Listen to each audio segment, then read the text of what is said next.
The U.S. share of the global GDP is north of 30%, which is still twice that of China or the EU. Whoa. Peter, why is Polkadot BD activity not so great, especially in North America? Boy, that's why Base has been so successful. They're in San Francisco. They get first look at all the cool apps that are coming into crypto. Solana is named after a beach in Southern California. Avalanche is out of Cornell University in upstate New York. Aptos Suite are out of San Francisco. Consistently in tech, better technology does not win. Build and they'll come doesn't work. Nothing happens by itself. We got to go out there and bring them. The launch team wishes you good luck and Godspeed.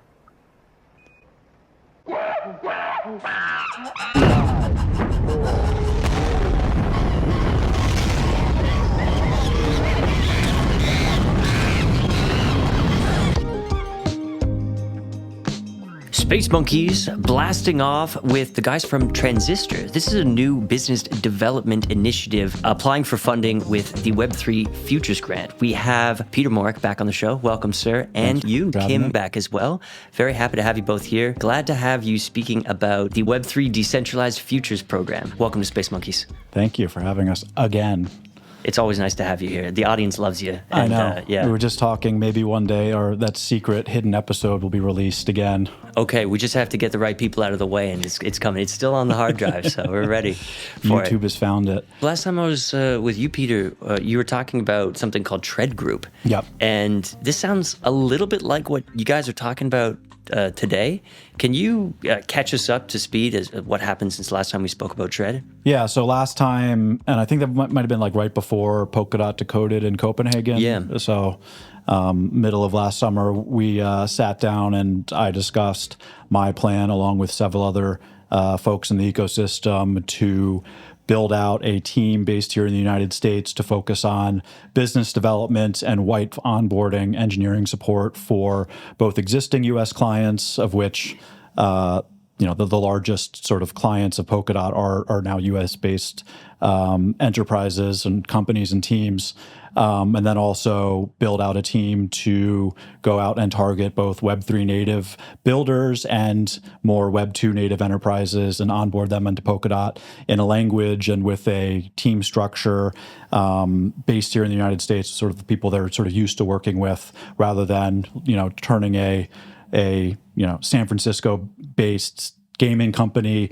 over to a Swiss foundation to manage a relationship. We thought it was going to be really powerful for Polkadot to have a team in San Francisco or a team in New York to be there, hands-on, helping these clients onboard into the Polkadot ecosystem. So we were calling that Tread Group at the time, and after the last couple months of reorganization within the Polkadot ecosystem and Parity announcing that it was going to be decentralizing, and then the Web3 Foundation announcing this decentralized futures program, it makes a lot of sense that the time is now to bootstrap this with funding from the Web3 Foundation, as opposed to our previous plan, which was to bootstrap Tread Group's operations off of running Polkadot nodes and slowly hiring as we gather rewards from those nodes. Now, with the Web3 Foundation grant program, we're hopeful that we'll be able to hire and onboard employees and clients a lot more quickly. So beautiful. A couple things have changed. It's now primarily me and Yoon with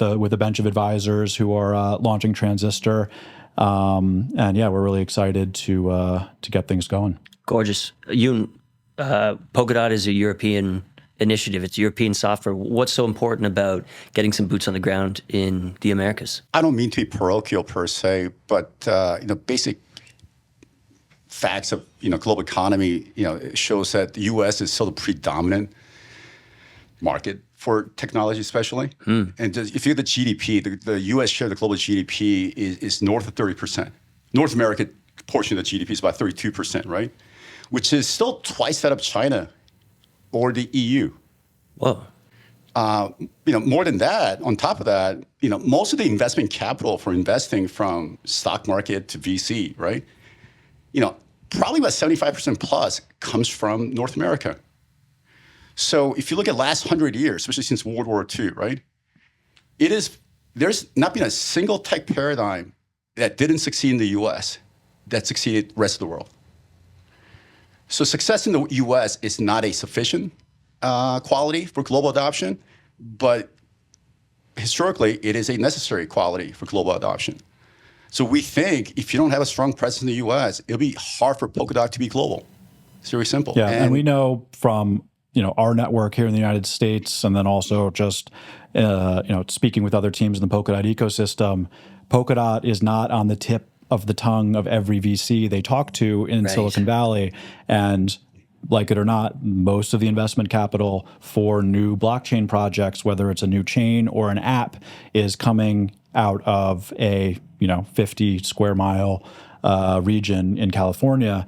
And if you're not in that conversation hand to hand every day, whether it's having teams at meetups, encouraging Web3 builders to choose Polkadot and helping them along that path, and then introducing them to those investors with a compelling story on why Polkadot, you're not going to be the first sort of choice or even in the conversation for a platform for new interesting applications to deploy. That's why Base has been so successful.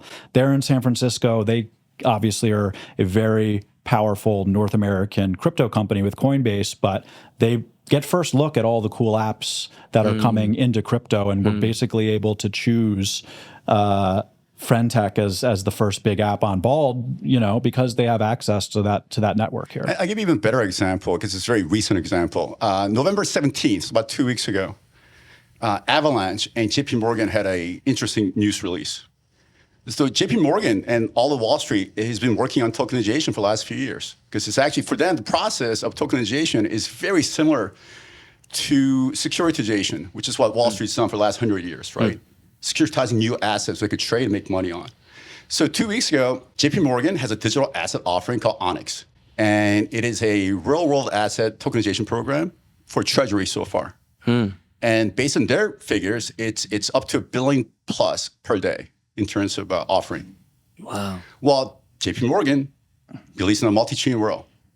So they've announced that they're working with a subnet from Avalanche called Evergreen, which is their subnet for onboarding enterprise users and so on, right?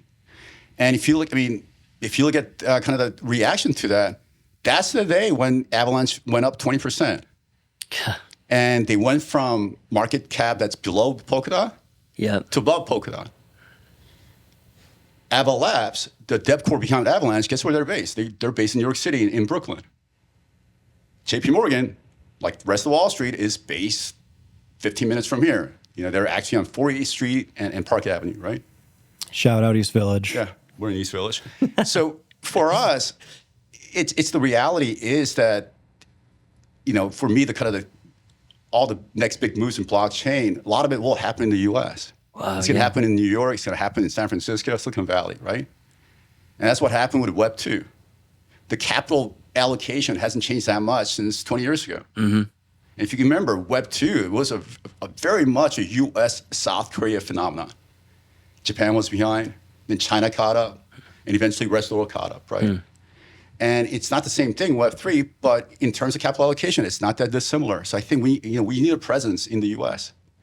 We need a presence in really New York City and Silicon Valley. And that's what we're trying to do. You guys are working with a whole team here. Let's get deeper into the team in a second.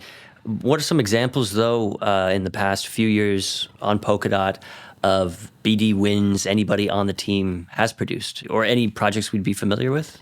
Yeah, so I may have chatted about this in the last cast, so apologies if I repeat anything. But as many of your viewers know, I was head of public affairs at Parity from 2017-ish until about a year and a half ago, and covered a wide range of functions in that role. As I mentioned previously, was very heavily involved from the Parity side in managing the SEC process, morphing the DOT token. But then in addition to that, did a lot of work supporting some of the higher level business development efforts within Parity and the Web3 Foundation. Believe it or not, my only full-time hire within Parity was Ursula, who many of you know who's been on this program before. A real powerhouse, partnership developer. So worked very closely with her on the originating unfinished, which became Frequency, the parachain. And Ursula's obviously now still working very closely with MeWe, who are bringing millions of users onto Frequency into Polkadot. So we're talking that partnership with Unfinished and Frank McCourt, and then Braxton and the tech team, which then became Frequency, the parachain. That took a year and a half plus of, Ursula originating the relationship, working with myself as a small team to develop that relationship over the course of several months. Explain Polkadot's technology to Braxton and the tech team and others within the organization, and eventually get a commitment and form a partnership with them to build their infrastructure on Polkadot. So that was obviously a big win. Yoon and I are the executive team of Transistor, and we'll be hiring out a business development team. But one of our primary advisors is Angela Dalton, who I also worked very closely with on the SEC work, but then also a multi-year effort to court Mythical Games and John Linden and bring Mythical over to a Substrate chain and into the Polkadot ecosystem. And then obviously probably the single largest app in terms of users right now on Polkadot is NFL Rivals. Consistently, the Mythos chain is the number one or number two highest NFT volume chains in the world. It's either Ethereum or Mythos, back and forth week by week in terms of total NFT volume. So obviously there was also a large team both within Parity, within Angie's team, within the SkyTail team with Mark, who worked together to bring in Mythical. But that was a multi-year effort that myself and Angie were very heavily involved in. Angie obviously being the originator of that business. But that was certainly a big win for Polkadot in terms of users. So certainly gives a good idea there of Unfinished Project Liberty being very much like a Web3 native project, right? Although bringing in MeWe, which I guess would be more of like Web2 users into a Web3 environment. Mythical Games, obviously coming from a AAA gaming background, very established North American corporate tech development team, bringing sort of more of a Web2 product again, like a game you can download in the App Store, but in the background, you're trading NFTs on a substrate-based chain. So those are obviously two big ones. I was also, along with Ursula, leading the negotiations with FC Barcelona, which didn't end up working out. We can tell the whole story someday soon, hopefully, but that was a really exciting experience. Taught me, Ursula, and the team a lot about what it takes to sell a Web3 platform like Polkadot into an institution like FCB, which has 400 plus million fans globally. And for all intents and purposes, we got that deal. Crypto unfortunately started crashing right when the deal was ready for finalization, so it became a lot more difficult.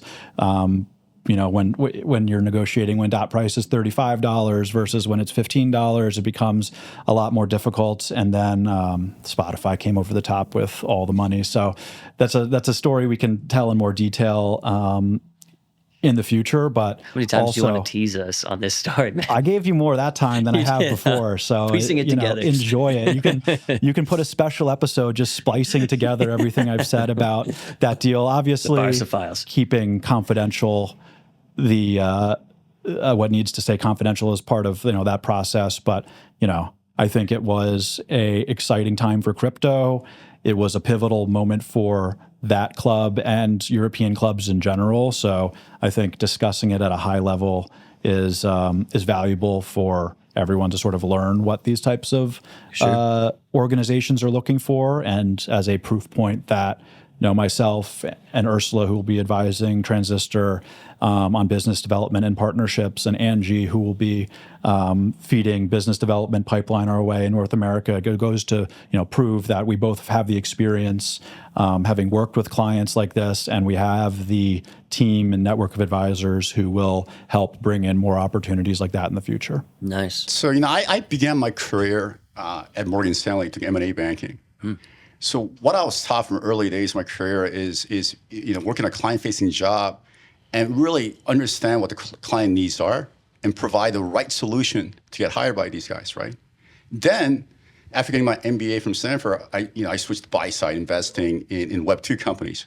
And what that's really taught me is understanding very well, because I was on the other side, what kind of value proposition that leads to sustainable value creation that investors look for. So our approach is going to be biz dev, not just walk into meetings, hey, you guys want to try blockchain? What we want to do is have a what's known as soup to nut solution, where we look for clients where we think using blockchain makes sense for them in some context, in some application, right? And we want to provide them with a solution, what they need to make them easy to use the blockchain and choose Polkadot as a trainer choice. And I think that's something we could really understand better than most people on how to provide that answer to these clients. So it's not partnerships, slap some sort of loyalty NFT program on a brand. This is like you want to build businesses that use Polkadot block space. I think right now in cryptos, there's a lot of like spinning the same bathwater between ourselves, right? Right. And for whatever reason, we can't turn the new faucet to get fresh water in, right? Getting market share, from Cosmos Avalanche, that is a good thing. But in the end, problem that's issue with Polkadot ultimately to me is the same problem faced by a lot of chains out there, right? Excluding Bitcoin and Ethereum, arguably. So we want to find new users, new enterprise users. We're going to use blockchain because it creates value for them. So they're going to keep using it. And they'll find more users to their platform, which is going to help Polkadot. So that's our goal. Wonderful. All right, so it's you two, Angie. That's a win. Is Ursula on the porch? Yep. Yeah. Okay. I'm taking her with me everywhere I go. Yeah. Forever. Nice. Angela and Ursula. That's my kitchen cabinet. Nice. All right. Who else do we have on the team? We put out a public-facing version of the deck as part of our post and public announcement of what Transistor is going to accomplish. That a team advisor slide includes those names, but then has a number of redacted names, obviously close advisors to us, but they have very high-profile positions that while they're happy to advise us, we don't want to put them on blast necessarily. So I would say that our advisor bench is a purpose-built spectrum of sort of the Web3 side to the Web2 side. Obviously, Ursula and Angie being more on the Web3 native side, bringing in those types of teams. Angie, obviously, very involved in the gaming world and second to none, in my opinion, in terms of blockchain gaming knowledge and vision of who's onboarding cool and interesting games into the crypto ecosystem. Ursula, obviously, a number of the North American-based or native core developers for Polkadot will be advising us on the engineering side. In a rotating fashion, as everyone knows, I was at Parity and very close with most of these folks. So, they're all a phone call away when we have an issue we need to solve for our clients from an engineering perspective. But then more on like the Web2 finance side of things. Or bringing in some people from Yoon's background who are very high-profile executives at companies you've all heard of who are excited about advising us, but it's not a situation in which we can necessarily name names right away. But Yoon could give a little bit more context on what sort of people these are. Yeah, these are all my friends from business school. Some of them are my roommates, and some of them I was in their wedding party. So we go way back. But we're all professionals as well. Just to give you a little context, one of our advisor is a number 2 guy at a major division at a global search company. Yeah. You could guess which one that is. That's right? a short list. Yeah, it's a short list.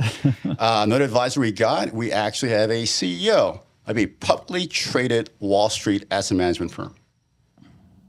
Not as short of a list, but it's not that long of a list either. If because very few asset management in Wall Street are actually publicly traded, right? And last one is a CEO of a quantum computing company startup out of a major university in Connecticut. So if you're American, you kind of deduce which one that is, which school that might be, right?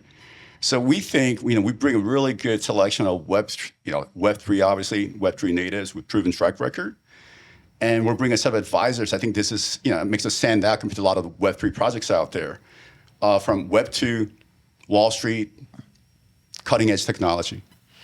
Yeah, well, I actually did get a chance to see this list, and it's pretty mind-blowing. And it is notable that the Web3 Foundation, who is fielding these applications, they know who's on the list as well. We've shared the version of the deck the Web3 Foundation got is completely unredacted, and we'll have in-depth conversations about who these people are and the sort of proposed client pipeline that they'll help us generate. Right. But obviously, you name these names and then people start looking them up and cold emailing them. It's probably an annoyance you don't want to drop on a advisor when you're just bootstrapping your company. We've seen a bit of that this week with the whole marketing thing. We want to keep them as happy advisors, helpful advisors. That's right.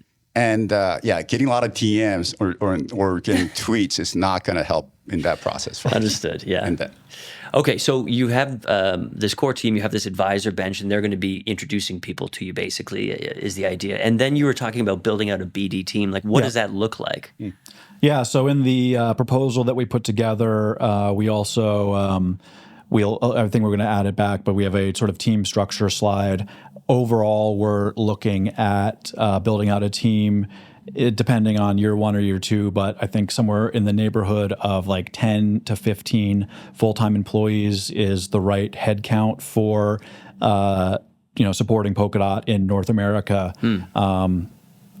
We're going to be biased towards a non-remote workplace, so having office space in 1 or 2 major U.S. tech hubs, making it a place where Polkadot native and Web3 native people, potential clients, can come and learn and sit in person and see an office operating. Yeah. I also tend to believe that remote work productivity levels are not up to snuff. So I think that we're going to be focused on building out this small core team in an office space in New York and or San Francisco to start. We're still sort of trying to figure out which city we want to focus on first, thinking probably New York because Yoon has spent most of his career in New York. I'm here, and he wants to get back as much as possible. He likes the cold, 34 degrees right now in New York. So we're looking to build out that team and use the grant funding from the Web3 Foundation to primarily focus on salaries and overhead for that team, and build that team out over the next year. I don't think we'd get to 10 or 12 employees hired within year 1. But I think for the initial BD targets that we have, getting 2 to 3 core sales and customer success people onboarded, and then 2 to 3 developers who can support Rust Substrate engineering onboarding is enough of a initial core team to support 1 or 2 of our earlier clients. And then as we deliver those products, deliver that success for those clients and the ecosystem, scale up to somewhere in the neighborhood of 12 to 15 employees for Transistor based in a combination of New York and San Francisco. So what does an early win look like for a startup BD team like this? How will you know that Transistor is working after, let's say, 6 months or 8 months? It's a good question. And this is also sort of an open question that we have in terms of how this grant program is going to work from the Web3 Foundation. Because we've heard that all the funds need to be distributed in the first year. We've heard that there's an expectation that the companies funded by the grant program be profitable or have a path to profitability within the first year, which, startup businesses are never profitable within the first year. We're proposing a business development and engineering, basically network service provider service to onboard companies, clients, users onto Polkadot. So I think a win for us looks like, say, in the first six to 12 months, converting 2 to 3 keystone clients from opening conversation to actively building or actively planning to build some piece of a product on Polkadot that brings users and value to the network, right? So it's sort of an open-ended question, but as a sort of business development service provider, we are likely to be most focused on bringing value to Polkadot rather than bringing in cash flow to Transistor, the company, right? So I think we're going to be hyper-focused on users, value, and like 2 or 3 keystone clients that would make up that first year of work. Yeah, I think internally, like the short term, as you talk about, and I think 6 to 12 months is a good time frame, is what kind of pipeline we're building. Yeah. Now, we're already working on a pipeline, but there's only so much we could do with understanding what kind of funding we might get. We can't hire people yet and so on. But we're still working on a pipeline. And in the next 6 months, we think that pipeline is going to get deeper and deeper.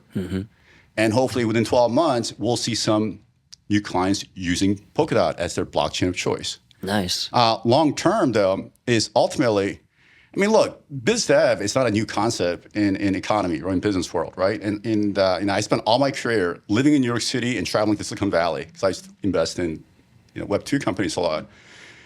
And when you get biz dev unit for Apple, they're not judged on their revenue, right? They're judged on really Apple's revenue and how profitable it is and Apple's stock price. So ultimately for our goal, and I think all of us are aligned this way, is how can units like us, initiatives like us, bring new users to Polkadot? Yeah. Because they have application that actually value to them somehow, right? We're going to help in that process. And obviously, if the network usage increases and adoption increases, our market cap should also increase. So that is how we measure ourselves. I mean, ultimately, I think all the initiatives everybody's working on should be measured on that basis. How much users do we bring to the chain? That's it. Yeah. And that should lead to market cap. And everybody should be happier about that. And that's what we're aiming for. Awesome. In the biz dev business, where does revenue come from? You convince a business that they need to work with you, and then that business pays you for making the connection? There's a lot of models, generally speaking, in consulting businesses, or whether it's service providing or product development. There's some fee associated with that work that the client would cover. Now, oftentimes in blockchain business development, because if it's, for example, a Web 2 company that is more risk averse, they would be possibly less open to sinking a ton of their own funds into building out a product. So you have to pick up a lot of the slack for them and offer them a white glove onboarding service where you probably have to eat some extra costs to provide as the service that the client expects from. Yeah. So there's a lot at play there, and we want to bring things on chain that will make dot price go up, right? Rather than Transistor's bank account having $1 more than it has started with at the end of the year. Obviously, we want to build a sustainable company, but the product that we're selling is Polkadot, and the representative value of Polkadot as a network is the dot token. So that's the ultimate representation of what we want to achieve, what the metric needs to go up. The decentralized futures fund, depending on who you ask, is 45 to 48 million, maybe climbing. What's the piece you guys are hoping to get off of that? What do you think it's going to cost to build out this team? Good question, Jay. It's something we're grappling with as well, because we still need some more clarification from the foundation as well. Our understanding is that this is our deduction on our part, is because of the foundation as a Swiss foundation, I think they have to abide by certain rules. And it seems like we were told that whatever allocation, whatever grant we're getting, we need to spend it within the first 12 months. Now, that's an interesting challenge because we want to create a sustainable organization, right? And once again, going back to Avalanche as an example, Ava Labs, who just signed, had a big announcement with JP Morgan, and they've been doing this in Brooklyn since 2018.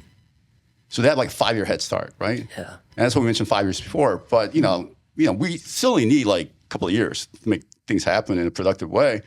And so the problem is that it's really hard to build an organization and hire people when you know you have only funding for 1 year. So we're trying to get more color on that. Like, what is the definition of spending all in the first year, right? If you spend the money first year on a 2-year contract, does that count as spending 1 year? Is it really spread over 2 years, right? Sure. So once we know that, I think we have a better sense as to kind of size of the funding we're going to request.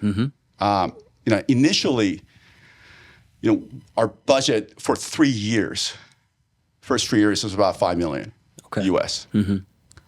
So, we need to figure out how to translate that into year one funding that could be sustained for more than year one.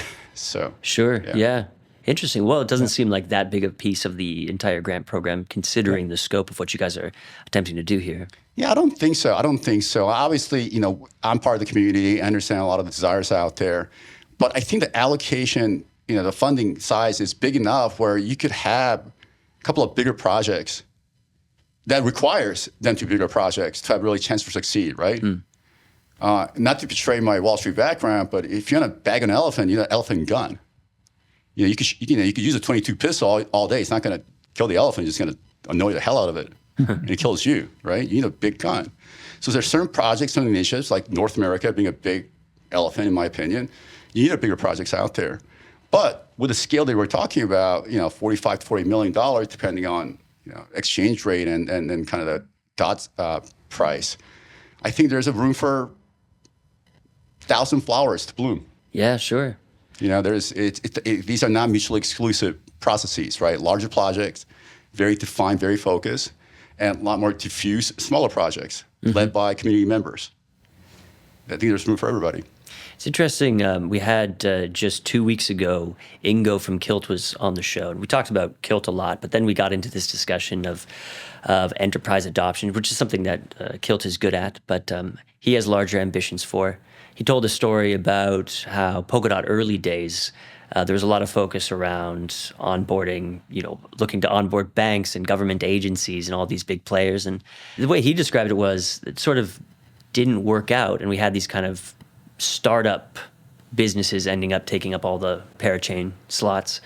But now, just last week, they announced that they're going to work with Sitel to do a similar thing to what you guys are doing, but I think they're going to be focusing in Europe and maybe Dubai. Middle East. Yeah. Middle East, yeah. What do you guys think about their plan? Big fan of the proposal. We've been in contact with Ingo and Mark and the Sitel team as well. Yeah. Over the past month or so, since this Parity Decentralization and Web3 Foundation Decentralized Futures program was announced, I have worked with Mark really closely for a number of years on a number of projects, including them being a huge part of getting Mythical on board and leading that investment round for Mythical, which was in a large part like the last big hurdle we needed to climb to get Mythical on board. So excited to do more stuff like that with Mark. I met Ingo for the first time years back at a DLD conference in Munich, which is like the big tech stop in Europe on the way to Davos. And he knows how to work that room. He knows all that people. So he's, in my opinion, like the perfect person to help orchestrate a business development effort focused on sort of Northern European clientele and working with those companies and how they operate. So we've been in close contact with them and a few other teams who are formulating similar ideas to cover sort of regions for business development, and then specific verticals in terms of like also the marketing and communications and brands and website and social work that needs to be done to support Polkadot. Again, with Parity, sort of progressively handing these functions over to the community and Web3 Foundation funding them through this program. So we're excited to work closely with Ingo and Mark and their team, which is being called Polkadot Key Accounts, Poki, as part of a larger coalition to take up a lot of this work that Parity from sort of a centralized perspective, had been managing for the Polkadot ecosystem since, say, 2017, 18 when I joined, and splitting that work across a number of different companies who are going to focus on whether it's a business development in a specific region, us in the United States. The Parity Asia team is still being funded to cover China, Japan, South Korea. And then Ingo and Mark covering Europe and the Middle East. And even sort of considering all of those various proposals that are going in put together, I think there's still like a substantial amount of the Web3 Foundation grant money available for the 1,000 flowers to bloom as well. So we're excited to work closely together with these teams. And yeah, great interview, really. Ingo's a fascinating guy, really great to listen to. Yeah, no doubt. So one thing I want to add to the correlation is that it's not a closed system. Actually, obviously Parity Asia exists. It's going to be an ongoing situation. But I spoke to some fellows out in Asia who are also working on their own BD initiative. And I made it very clear, we want people to join this coalition. It's not it's a kind of exclusive club. We want to work with other people. We want to help each other out best we can. Focus on what we're doing respectively to make it more efficient, but, share ideas, share processes, and so on. Sure. So yeah, anybody that wants to talk to us, reach out. Yeah, we're all winning if DOT goes up, eh? Absolutely. Yeah, DOT becomes more useful. Now, look, last week we had Distractive on the show, okay? They are going for a piece all about marketing. They want to do this massive marketing push, super fascinating stuff. I saw that they're part of the coalition as well. Yep. How does marketing fit into BD? The marketing, product marketing, and communications functions really need to be singing from the same song sheet as those doing business development. They really do need to feed each other in a way. And I think that this isn't just a parity specific phenomenon, but I think broadly a Web3 and sort of crypto startup phenomenon. That because everything is, I don't want to say everyone is trying to reinvent the wheel, but a lot of Web3 has this opinion of itself that we can sort of do everything better, and that is not true. 100 years of corporate governance and corporate affairs tinkering has led to some pretty efficient models for how to, market and sell a product. So we will be working very closely with the Distractive team and the sort of other marketing and communications coalition members to shape a narrative for Polkadot that is both understood by the crypto natives in the world and spark interest in what Polkadot is doing, but then also be able to sell the product into enterprises, right? So an example, for better or for worse, of marketing and business development either working together closely or maybe being a little bit out of sync in terms of priorities is the renaming of Substrate into the Polkadot SDK. Yeah. Right? You can make arguments on both sides. I can argue all day on both sides. But at the end of the day, if you want enterprises building on your tech stack, many of them have compliance rules that would never allow them to build on a tech stack that is so closely connected to a crypto asset that they don't necessarily have clarity on. Okay. Right? So selling Substrate into a Fortune 500 company is a lot easier than selling the Polkadot SDK into a Fortune 500 company, because the moment compliance sees Polkadot on the tech stack, they're going to say, we can't have anything to do with this crypto asset. Not because we don't believe crypto isn't going to exist in 10 years, but we've got 5 layers of lawyers and we're a publicly traded company reporting all of these activities, and we just can't take that risk, right? Yeah. So being able to communicate a tech solution that doesn't necessarily communicate tying yourself to some crypto asset is a very important, necessary sort of cohesive conversation between those who are going into meetings with procurement officials at various companies and the communications effort to explain publicly what Substrate does. It's the SDK for Polkadot, but you can also use the Polkadot SDK for building non-Polkadot connected chains, right? Yeah. So again, you argue on the other side, a lot of Web3 natives who are not in the Polkadot ecosystem are using Substrate to build chains and not saying anything about the Polkadot tech stack. So again, like I said, you can argue both sides of it, but I think that's a very obvious, more recent example of how a company like Transistor going in to sell the product to a mix of enterprises and Web3 natives needs to be very tightly collaborative with the people pushing out the public communications about the protocol to fit our combined or shared goal of dot price go up, dot adoption go up, block space get full, but still be able to sell that into all the different verticals that are going to be necessary to accomplish that. Wild. Don't forget, by definition, successful BD effort is successful marketing. Right. In some sense, our Transistor, we have to market Polkadot. We're going to market in a different way than the marketing unit, but through our BD activity, and convince people for the right reasons that they should use Polkadot. There's an old saying from Silicon Valley back in the when IBM was a powerful company, right? It's a long time ago. But the saying was, well, no one got fired for choosing IBM, right? And that tells you a lot. So the default for any corporation for new paradigm, new technology is saying no. Now, if you say no, you might miss a great opportunity, but your job is secure. Because you can't, if you don't use it, you're not going to, it can't be a mistake possibly, right? So yeah, the PR really matters and perception really matters. And right now we have double challenge in the US, especially number one, cryptos overall have a very negative connotations. And once again, it's understandable why. And Polkadot has a very low presence. Yeah.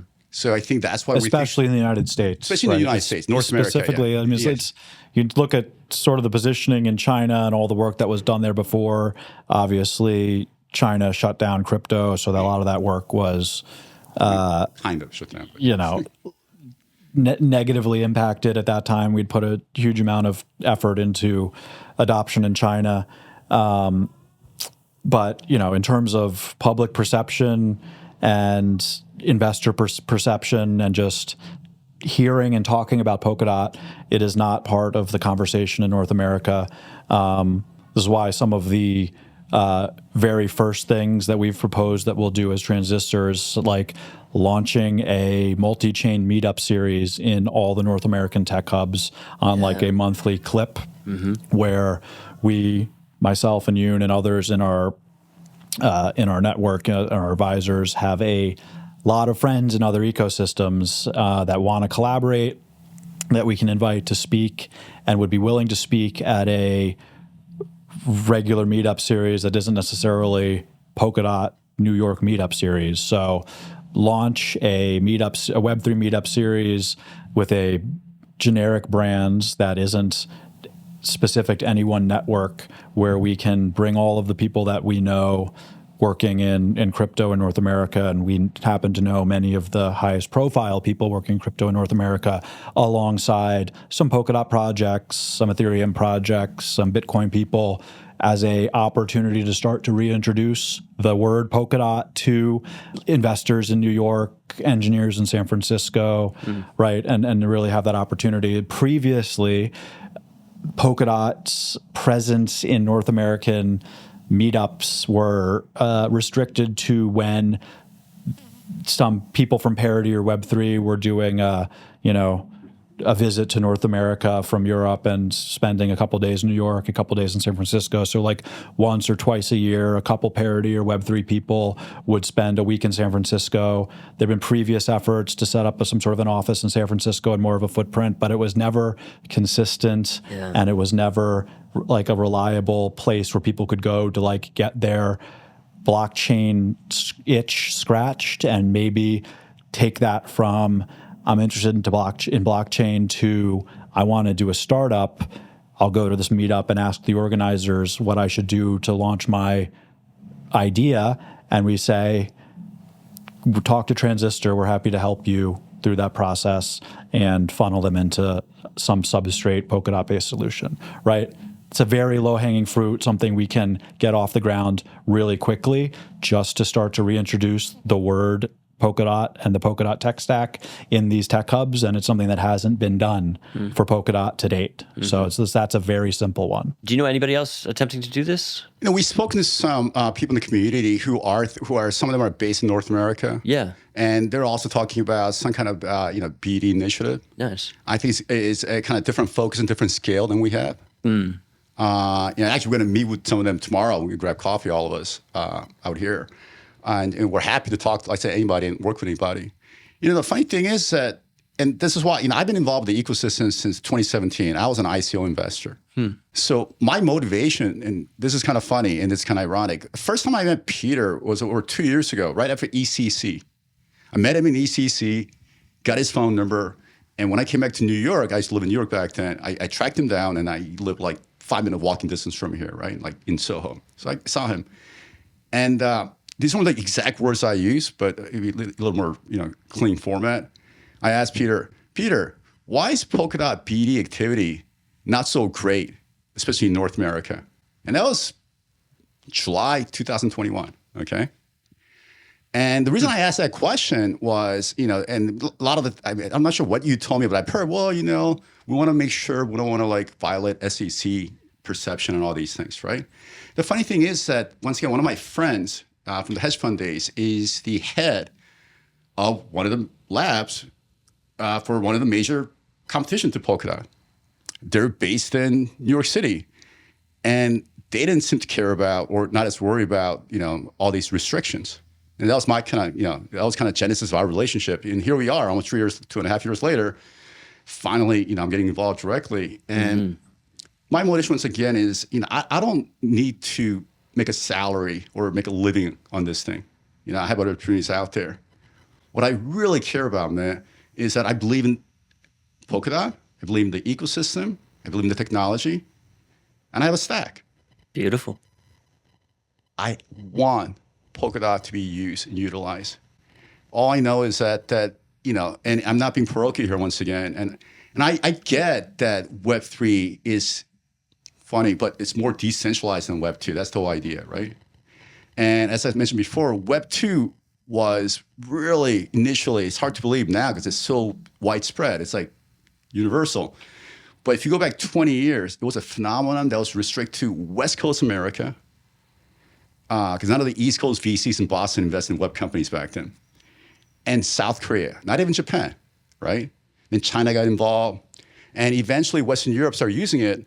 But in the last 20 years, it's only been one major, quasi-major Western European internet company. It was Bookings.com, which was eventually bought by Priceline out of the US, right? So I think it's great that Web3 is more diffused, but the reality is that, if you look at global economy, essentially, in terms of spending power, investment capital, and this applies to movie industry, publishing, travel, it's about 50% US and 50% rest of the world, including China. So for us, we need to spend more time, more focus on the other half that we have not been focused about. And like I said, people have head start for 3 to 4 or 5 years. So, we really like to get this thing going. Optimism just hired the guy Ryan who did all the BD work for Polygon. So he's going to move over there and basically do the same thing for Optimism based in the US. He's going to be based in LA doing the exact same thing. So it's also a lot of people in Parity, obviously, including Gav, Catwheel, had a lot of their experience comes out of the development of Ethereum, right? And a concerted business development effort was a much different proposal because there wasn't other competition in the smart contract space, right? There was nowhere else for people to go. So the need for Ethereum focused BD teams all over the world doing the work to bring on applications was less necessary because there was nowhere else for folks to go. And Ethereum was able to reach, sort of escape velocity in terms of not needing to do BD to get apps on. Every other chain that's looking to either get the same apps, Web3 natives or the Web2 enterprise businesses onto their network is going to need to do substantially more business development and outreach efforts than Ethereum ever needed to do if that network is going to grab market share to be competitive. So Right. Avalanche has done a lot of that in terms of grabbing the Wall Street market share. Solana has a extremely concerted business development effort on the West Coast. Polygon, we've seen how much work that they did out of the Polygon studios or labs in LA, right? Every major Web2 announcement, it seemed to be some Polygon-led, like Starbucks or Reddit or whatever, partnership. Yeah. Optimism has now hired the same guy who did Polygon to basically print the same results for them at Optimism. Polkadot needs to be fighting tooth and nail for the same clients. Yeah. It's going to be a very different experience than Ethereum was launching. Yeah, and just look at all our competition out there, all the layer ones, right? And obviously this is not And the layer twos, and now the layer threes. Yes, yeah, I mean, literally Solana. I don't know if people know this. Solana is named after a beach in Southern California. Avalanche is out of Cornell University in upstate New York, right? Aptos, Suite, they're out of San Francisco, right? Cosmos. Ethereum's out of Toronto. It's Toronto and big, presence in Bay Area, right? Silicon Valley. So, it's a long list. And, like I said, we're very confident that we could deliver on results, but we can't afford to lose more time. It's time to go. We can't delay anymore. And, I've had the pleasure of knowing both of you for a few years now, seeing you at events, having you on the show. I'm so excited that you're both ready to lean in, get your hands dirty, and really get moving on this area that Polkadot needs to work on. We need this solved, and you guys are stepping up and solving it. I can't tell you how frustrating it is to see people sitting on their stacks pointing at what's wrong with Polkadot, but they're not going to do anything. And so this is what we need, more of this, more people like you guys. Some of these people I kind of mentioned, they're on my LinkedIn. So every day I check the LinkedIn post, right? And some of these guys that I know who are running these labs for different, layer ones out there, I see their news. It makes me mad. It makes me mad because this is exactly why my stack value isn't appreciating. And I want to change that. Yeah. And honestly, look, it could be Kool-Aid drinking bit. I believe in Polkadot. Yeah. But nothing happens by itself, right? That's right. Right? That's why we're not a security. Yeah, we're not a security. I mean, one thing we know, and this was a case study, Harvard Business School makes a lot of money selling case studies to all the business school.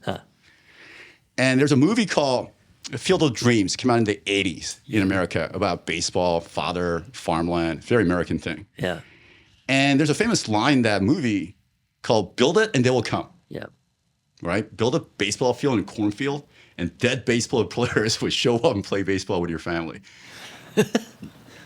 That does not work in technology. No. There is so many case studies, and this case study is called, from a long time ago, VHS versus Betamax, right? The two standards for VCR, video cassette recorders. Betamax had a very better quality. It was smaller from Sony. It lost the war. Consistently in tech, better technology does not win. Yeah. Build and they'll come doesn't work. We got to go out there and bring them. Even if you have the best tech, we got to show the people it is the best tech and why it's useful for them to use this, right? And it's got to make sense economically. It's got to be a set of applications that produces value. Everybody wants to make money. That's what drives us in the market economy. And that's what we want to provide for the community and for the ecosystem. Bring that process in North America for Polkadot. Excited. I don't know. You guys gonna go to the Treasury after possibly? We're gonna see that. We're gonna really keep decentralizing here. For sure. Yeah. Yeah. I mean, we've had these conversations with other coalition members, as we said, sort of figure out what this grant program is going to look like, and we believe that, and it's not just. It is a strongly held belief. It's not a just an idea that we came up with. Polkadot is going to require these network support operations for at least the next 5 years. If core time is going to be delivered and then adopted at scale, and we're going to, as an ecosystem, reach that escape velocity where we don't need to be doing day-to-day, hand-to-hand combat for BD anymore, it's going to be at least another 5 years of these network support operations, BD, onboarding, customer success, marketing, communications, all of these functions of a regular tech startup are going to need to be provided for the Polkadot ecosystem to get us through the next bull cycle, the delivery of core time, and getting people to actually use it. We understand what sort of a 3-year budget for what our work would look like. As we mentioned before, we're still trying to figure out what the grant program is actually going to be able to facilitate. And then beyond what the grant program is able to facilitate, we'll likely go for Treasury. And we would expect other coalition members to do the same. And then the work that we're doing, we're hopefully going to facilitate a renewed interest in the Polkadot ecosystem from venture capital, which can also go to fund projects in the ecosystem without having to sell the DOT token to facilitate it, which is obviously super necessary for the startup ecosystem to be, restarted in the ecosystem. So that's great. Well, the fact is that there's not really any shortage of funding here. We just need the people to put these funds to work. And again, that's why I'm so glad that you guys came on this show. Thank you very much again for being here, and can't wait to catch up soon. Thank you. Shay.